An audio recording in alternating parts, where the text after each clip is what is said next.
খুলেন বাইজিদ বোস্তামির কিতাব, পড়েন, ওটা মোতালা করেন। ওটা রাত্র পার হয়ে যাবে যেদিন বাইজিদ বোস্তামি 5 লক্ষ খ্রিস্টান পাদ্রী যার হাতে মুসলমান হয়েছিল, 5 লক্ষ এক বৈঠকে। স্বপ্নে দেখা হয়েছিল, সমস্ত পাদ্রীদের মিলন মেলা ছিল। স্বপ্নে আল্লাহ দেখাইছিলেন যে বাইজিদ আজকে এদের পোশাক পরা ভিতরে ঢুকা যা, আমি কিছু করতে চাইতেছি। একবার, দুইবার, তিনবার স্বপ্নে দেখছেন। তারপরে ভাবছেন যে ওই পোশাক পরবো তো পরবো কি করা। তা আল্লাহ বলছে বাইজিদ পরানে হেফাজত করব তো আমিই করব। যা পড়। ওদের পোশাক পরা ভিতরে ঢুকা গেছে। সবচেয়ে বড় পাদ্রী যখন স্টেজে বসছে তো তার চৌকি, তার চেয়ার হেলতে শুরু করছে, মুখ বন্ধ হয়ে গেছে। তো বাইজিদের সমস্ত পাদ্রীরা বলছে আপনি আমাদের পোপ, আপনি আমাদের বড়, আপনার থেকে আমরা জ্ঞান পাই, আমাদের ভিতর আলোকিত হয়, আপনি মুখ দিয়া কথা খোলেন না কেন, বলেন না কেন? তো পাদ্রী বলতেছে বলবো তো বলবো কি করে, এখানে একজন মোহাম্মদী আছে। বলবো তো বলবো কি করে, এখানে একজন মোহাম্মদী বসে আছে, যার কারণে আমার চেয়ার হেলতেছে, আমার মুখ বন্ধ হয়ে আসতেছে। সমস্ত পাদ্রীরা বলছে দেখা দেন, গর্দান উড়াইয়া দিব এক্ষণ। বলছে না, জুরুম আসছে বিদায় এটা কোনো দোষণীয় না, এই জন্য গর্দান উড়াইয়া দিবে এটা হয় না। আমি একে পরীক্ষা করব, যদি এ পাশ করে তাহলে ছেড়া দিব, আর যদি পাশ না করে তাহলে আর গর্দান উড়াইয়া দিব। 62টা প্রশ্ন করছিলেন, 62টা। কয়টা? কয়টা?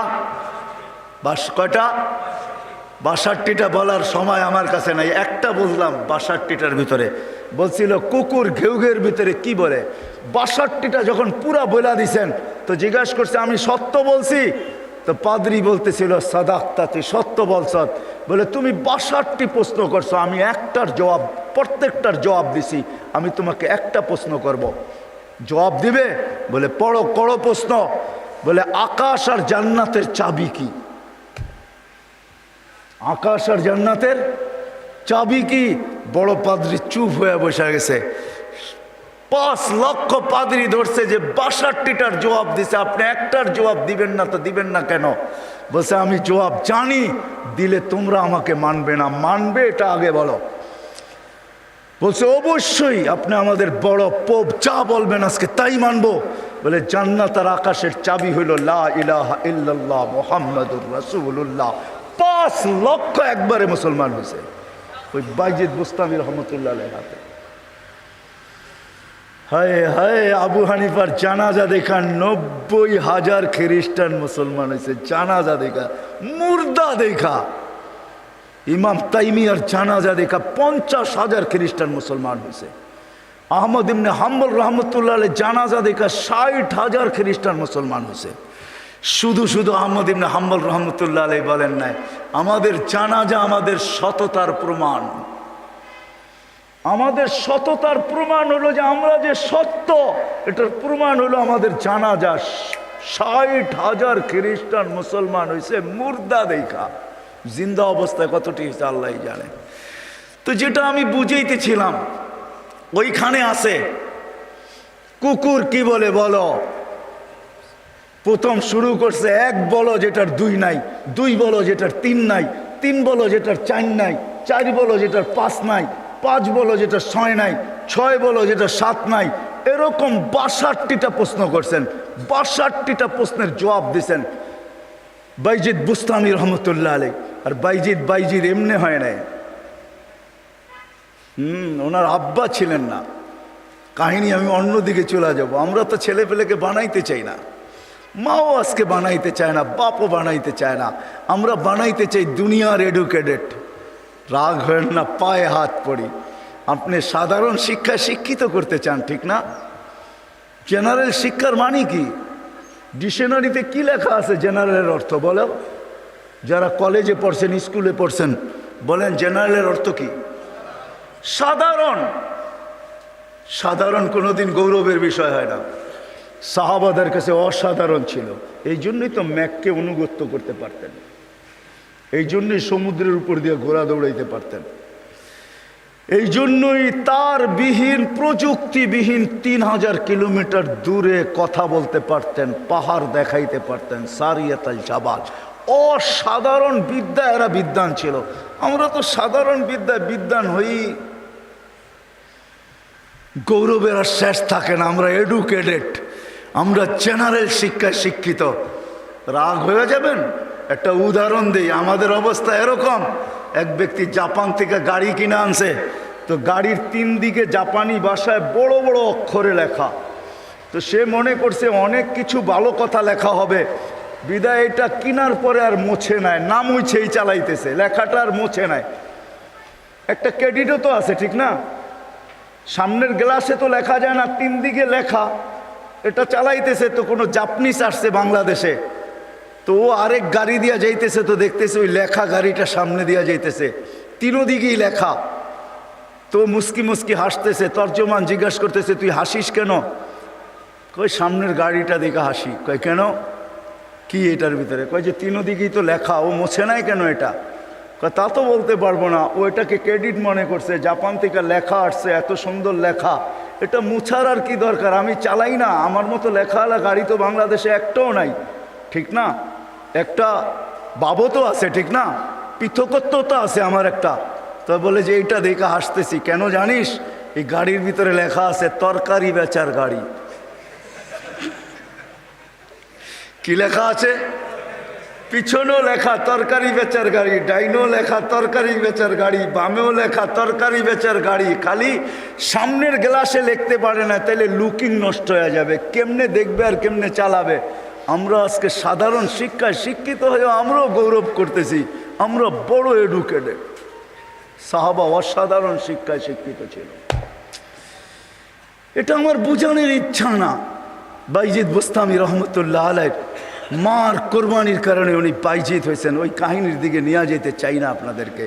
আমার হাতেও সময় নাই যে আমি ওই দিকে নিয়ে যাব। উনি ছোট বয়সে বাপ মারা গেছে, মা পরের বাড়িতে কাজ করতেন।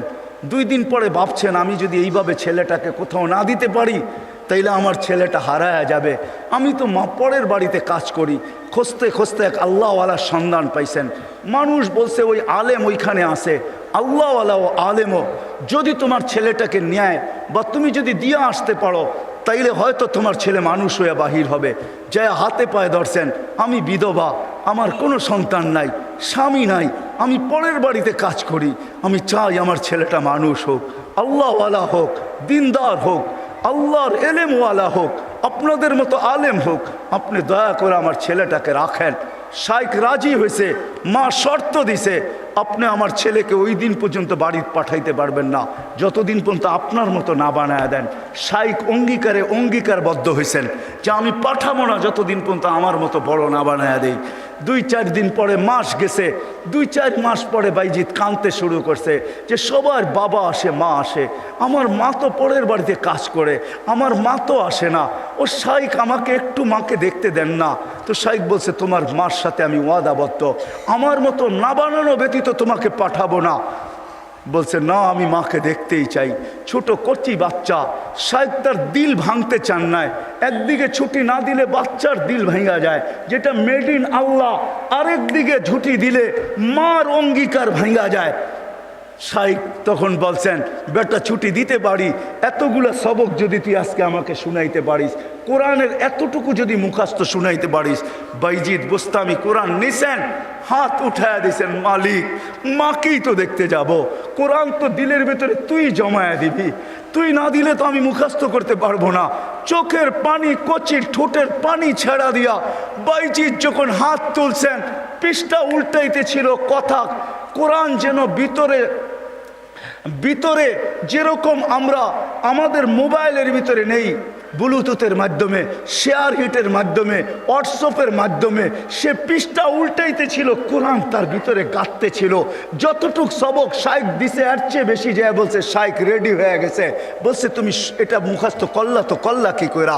মুচকি হাসি দিয়া বলছে, শাইখ কালাম যার সে বসায় দিছে। তো শাইখ বুঝছে এটা কোনো সাধারণ ছেলে না। ছুটি দিছে, বাড়িতে গেছে, দরজা খটখটাইছে। মা জিজ্ঞাসা করছে ভিতর থেকে কে? বলছে বাইজিৎ। বলছে না, আমার বাইজিৎ আসতে পারে না। আমি তো শাইখকে বলে আসছি বাইজিৎ ওই পর্যন্ত আসবে না, যেই পর্যন্ত শাইখের মতো না হয়, আল্লাহওয়ালা না হয়, আমার বাইজিৎ আসবে না। তুমি আমার বাইজিৎ হতে পারো না। মা দরজা খোলেন নাই। মাও এরকম ছিল। এই জন্যই তো বলে মা যদি ফাতেমা হয় তো সন্তান হাসান হোসাইনি হয়, মা যদি ফাতেমা হয় তো সন্তান আব্দুল কাদের জিলানি হয়। মা যদি এরকম হয় তাইলে ছেলেও বাইজিৎ বুস্তামি হয়। বাইজিৎ ফিরে আসছে, এসে বলছে শাইখ আমাকে আর ছুটি দিবেন না। আম্মা দরজা খোলেন নাই। আম্মা মানতেই রাজি ছিল না যে আমি ওনার বাইজিৎ। একাধারে যখন 1 বৎসর 2 বৎসর 12 বৎসর কেটে গেছে, তার পড়া কমপ্লিট হয়ে গেছে। 18 বৎসর বয়সে যখন শাইখ বাইজিৎ বুস্তামি উপনীত হয়েছেন, পড়া কমপ্লিট, রাত্রে তাহাজ্জুদ পড়তেছেন, সেজদায় যখন কাঁদতেছেন, পড়া কাঁদতেছে, শাইখ ঘুমাইতেছে, আল্লাহর রসুল স্বপ্নে আসছেন। আর আয়সা বলতেছে ওঠো বাইজিৎকের কাছে যাও, তোমার মাথার পাগড়ি বাইজিৎকে পড়াও, আমরা বেলায়েতের পাগড়ি বাইজিৎকে আজকে পড়াইতে চাই। বাইজিৎকে বলো সে যেন কাজ যায় শুরু করে। কমপ্লিট হয়ে গেছে, যাও। তার মা তার জন্য অপেক্ষা করতেছে, বৃদ্ধ হয়ে গেছে, কোনদিন দুনিয়ার থেকে চলে যায়। বাইজিদের মাথায় বেলায়েতের পাগড়ি আমি তোমার মাথায় পড়াইলাম, তুমি বাইজিদ উস্তাদ হিসাবে বাইজিদের মাথায় পড়ায় দাও। যা দেখে বাইজিদ রহমতুল্লাহ আলাইহি সেজদায় পড়ে কাঁদতেছেন। উঠাইছে উস্তাদ, বেটা ওঠ, হয়ে গেছে কাম। কি হয়ে গেছে? আল্লাহর রসুল পাগড়ি আমাকে পড়ায় দিয়ে গেছে, বলছে তোকে পড়ায় দিতে। বেলায়েতের দরজায় আল্লাহ তোকে পৌঁছায় দিছে, হুকুম আসছে যা মার পায়ে যা, আর কালকের থেকে কাজ শুরু কর। ওই দিন যা যখন দরজা খটখটাইছে, মা খুইলা জড়ায়া ধরছেন। আর খুইলা জড়ায়া ধরেন নাই, শুধু পানির গ্লাসের কথা আমরা শুনি, এটা তো কোনোদিন বাস্তবটা শুনি না। মা বুকে জড়ায়া ধরে নিয়া মাও দেখা ফেলছেন, মাও শোনা ফেলছেন। আল্লাহ রসুল মাকেও শোনায়া দিছে। মা বুকে জড়ায়া ধরে বলছে আল্লাহ যেটুক পৌঁছাইছ বাকিটুক আমার দোয়ার দ্বারা পৌঁছায় দেয়। ওই দিন থেকে বাইজিদ অলিকুল শিরোমণি হয়ে গেছে। মা হাত তুলছেন। তো বাইজিদ বুস্তামি রহমতুল্লাহ আলাইহি জীবনীর থেকে আমি বাহির হয়ে গেছি। ওনার জীবনী পড়া দেখেন, কুকুর পর্যন্ত আমাদেরকে সতর্ক করে চলে যেতে হবে, থাকা যাবে না, কেউ থাকবে না। হায় হায়, আমরা যাত্রী, যাত্রা আমাদের চলবান। আজকে আসি কালকে থাকবো না, কিন্তু নিজেকে প্রস্তুত করে নিয়ে যেতে হবে, গুছায় নিয়ে যেতে হবে, বানায় নিয়ে যেতে হবে। যুবক তুমিও তোমাকে বানায় নিয়ে যাও।